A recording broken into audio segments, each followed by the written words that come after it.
اپنے شیعوں کو یہاں تک حالات خراب تھے کہ امام نے فرمایا کہ اگر مجھے دور سے بھی دیکھو سلام نہ کرنا، یہاں تک کہ اشارہ بھی نہ کرنا، کیونکہ کوئی اشارہ کرتا اس کو بھی پکڑ کے لے جایا جاتا اور مار دیا جاتا۔ ان سخت ترین حالات میں اپنے شیعوں کے ساتھ اہل بیت نے تعلق بنایا۔ امام رضا، امام جواد، امام علی النقی، مامون کے زمانے میں ایک بہت بڑا مسئلہ کھڑا ہوا خدمت قرآن کا، کہ قرآن قدیم ہے یا حادث ہے۔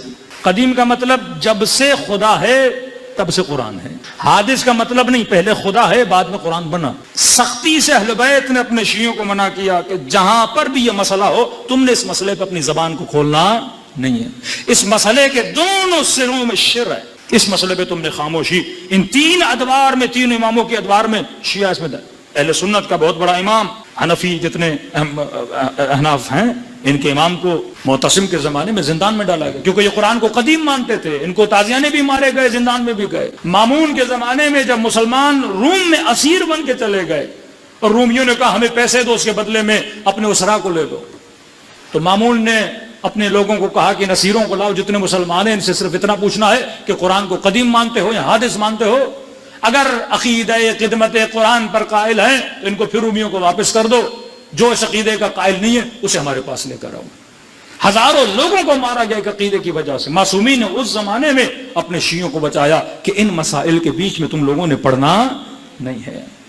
امام حسن عسکری، پھر امام کی غیبت جب تک امام ہیں تو رأس معاشرہ، the head of the society کون بنا؟ امام بنا۔ خدمت قرآن کا مسئلہ امام نے اشارہ کیا اس پہ بولنا نہیں، شیعہ چپ ہو گئے، بچ گئے ہیں۔ کئی مسائل ہوئے، میں نے شاید پچھلے سال ذکر کیا تھا کس طرح امام نے تربیت کی۔ چھٹے امام جب دنیا سے جاتے ہیں تو مولا کی وصیت پڑھی جاتی ہے، شیعہ پریشان کہ چھٹے امام کے بعد امام کون ہے؟ فتحیہ بنے، اسماعیلیہ بنے، واقفیہ بنے، اتنے فرقے بن گئے کیونکہ اس قدر نظام کو سیکرٹ ہو کر چلایا جا رہا تھا۔ اگر علل اعلان بتا دیا جاتا کہ نمائندے امام جعفر صادق مثلا موسیٰ کاظم ہے تو مولا کو شہید کر دیا جاتا۔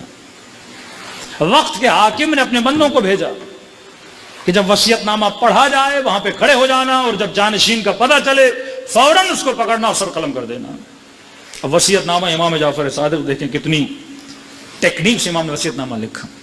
امام نے کہا میرے جانشین کچھ لوگ ہیں، یہ نہیں کہا ایک ہے، کہا ایک میرا جانشین میری بیوی، دوسرے میرے جانشین وقت کا حاکم بادشاہ جو بادشاہ ظالم تھا، تیسرا میرا جانشین والی مدینہ جو سننے آیا تھا کہ پتہ چلے کہ کون ہے، چوتھے میرے جانشین امام کا ایک بیٹا تھا جو جسمانی طور پر معذور تھا، اس کا نام لیا وہ، پانچواں میرا جانشین میرا بیٹا موسیٰ کاظم۔ اب مجمع سمجھے آپ شیعہ بیٹھے ہیں اور امام کا وصیت نامہ پڑھا جا رہا ہے تو آپ سارے کیا ہو جائیں گے؟ کنفیوژن میں چلے جائیں گے کہ واقعی جانشین ہے کون۔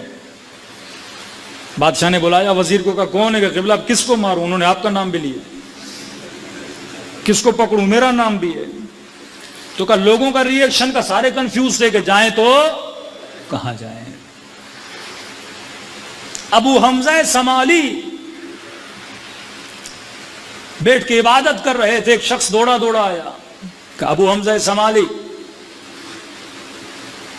غضب ہو گیا، فرزند رسول امام جعفر صادق دنیا سے انتقال کر گئے، شہید ہو گئے۔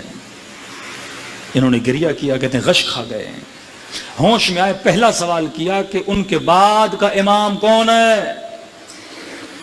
کہ ہمیں بھی نہیں پتا، بڑا کنفیوژن ہے، شیعہ پریشان ہیں، چاہنے والے پریشان ہیں۔ کہ کنفیوژن کیسا؟ بتاؤ تو صحیح کیا ہے؟ کہ وصیت میں کہا کہ حاکم بھی جانشین ہے، بیوی بھی جانشین ہے، ایک بیٹا جو جسمانی طور پہ معذور ہے وہ بھی جانشین ہے، والی مدینہ بھی جانشین ہے، اور موسیٰ کاظم بھی جانشین ہے۔ انہوں نے سنا، چہرے پہ مسکراہٹ آئی، فرمایا الحمدللہ الذی ہدانا لہذا، خدا کا شکر ہے جنہوں نے چھٹے امام کے ذریعے سے ابو حمزہ سمالی کی ہدایت کی۔ کہ ہم سارے کنفیوژن میں اور آپ کہہ رہے ہیں ہماری ہدایت کر دی۔ کہ کنفیوژن میں وہ ہو جسے امام نے تعلیم نہ دی ہو، جو اس نیٹ ورک کا حصہ ہے اسے کبھی کنفیوژن میں جانے کی ضرورت نہیں ہے۔ کہ کیا مطلب؟ کہ تم نے شرائط امامت نہیں پڑھے۔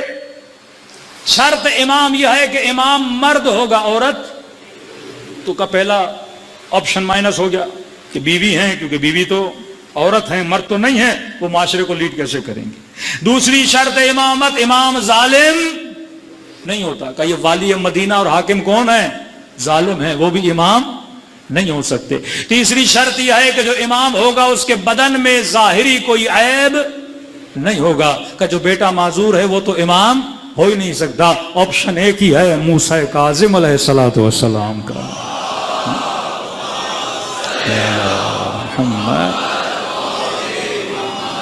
یہ وہ نیٹ ورک تھا جس میں افراد کو تربیت. اب یہ ابو حمزہ سمالی ہے جو لوگوں کو بتائیں گے امام کون ہے. یہ شرائط امامت. آج کا شیعہ جو عباس ٹاؤن میں بیٹھ کر اہل بیت کو مان رہا ہے، یہ عقیدے کے اعتبار سے بہت ترقی میں ہے، کیونکہ اسے پتا ہے کہ امام معصوم بھی ہیں، اسے پتا ہے کہ امام بچپن میں بھی امام ہوتا ہے، اسے پتا ہے کہ امام کی طاقت اور امام کا پاور کیا ہے. لیکن امام رضا کے زمانے میں اتنے سال امام کے ساتھ رہنے والے، کل میں نے عرض کی جناب یونس کہ امام رضا شہید ہو گئے اور کہا کہ امام جواد تو ابھی چھوٹے ہیں، ہم ویٹ کریں گے. جناب ابا سالت نے کہا کہ تم سوچ بھی کیسے سکتے کہ تم نے قرآن نہیں پڑھا. عقیدہ امامت کہ امام اگر حضرت عیسیٰ ماں کے گہوارے میں کہتے ہیں کہ میں نبی ہوں تو امام بھی نبی کے مقام سے بعقیدہ تشیع رسول خدا کے جانشین ماں قبل تمام جانشینوں سے کیا ہے افضل ہیں. تو کہ یہ بھی ماں کے شکم سے لے کر اور جب تک دنیا میں ہیں مقام امامت پر کیا ہیں؟ فائز ہیں. آج کے شیعہ بچے کے پاس اتنا علم ہے کیوں؟ کیونکہ آپ نے ایک مسافت اور سفر طے کیا ہے. اس زمانے میں عقائد کے مسائل تھے، لوگ اتنے مضبوط نہیں تھے. اب کسی معاشرے کا ہیڈ امام معصوم ہے تو امام آپ کو بچا سکتے ہیں مختلف مسائل سے.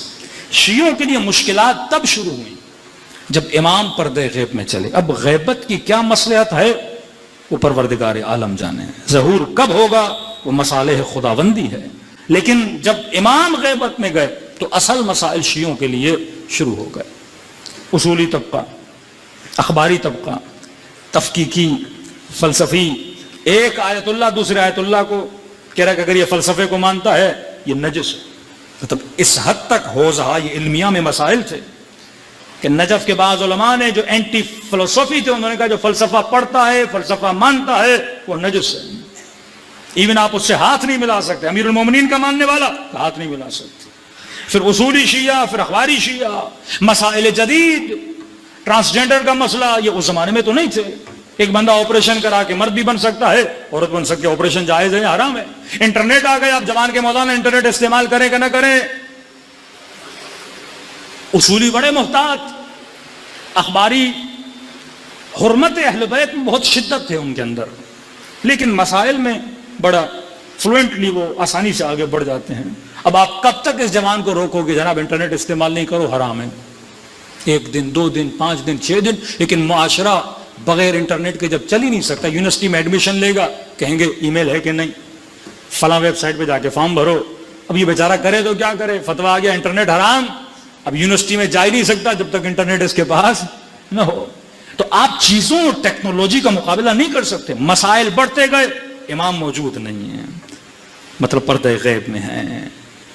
ٹیکنیکس بنانی ہے. اس قدر ظلم ہوا. شہید اول، شہید ثانی، ان کو شہید کر دیا گیا. ان کے جنازوں کو شام کی شامات کی گلیوں میں گھمایا گیا، ان کے جنازوں کو جلایا گیا. یہ 2 کتابیں، کتاب اللمعۃ الدمشقیہ، دمشق کیوں کہتے ہیں؟ کیونکہ دمشق میں لکھی گئی تھی. یعنی آپ کے سارے فقہی مسائل کی بنیاد ان کتابوں کی وجہ سے ہے. یہ کتاب شہید اول، شہید ثانی شام کے زندانوں میں بیٹھ کے لکھی، اور بیچارے نے زندان کی دیواروں پہ لکھی. اس کے پاس سیاہی نہیں تھی، اپنے خون کو نکال کے اسے سیاہی بنا کے اس کتاب کو دیواروں پہ لکھا. پھر شہید ثانی آتے ہیں، اس کتاب کے نسخوں کو اتارتے ہیں، پھر اس کی شروحات آ جاتی ہیں. آج آپ کے حوزہ علمیہ میں پڑھائی جاتی ہیں، اور آپ کے جتنے فقہی مسائل ہیں ان کتابوں سے نکلتے. اتنی آسانی سے چیزیں آپ تک نہیں پہنچی. یہ وہ نیٹ ورک تھا جو اہل بیت نے تعلیم دی اور جو آج تک موجود ہے. تو جب تک ذہنوں کو اور فکروں کو فکر اہل بیت سے نہیں ملایا جائے گا تب تک معاشرے ترقی نہیں کر سکتے. صلوات پڑھے محمد و آل محمد.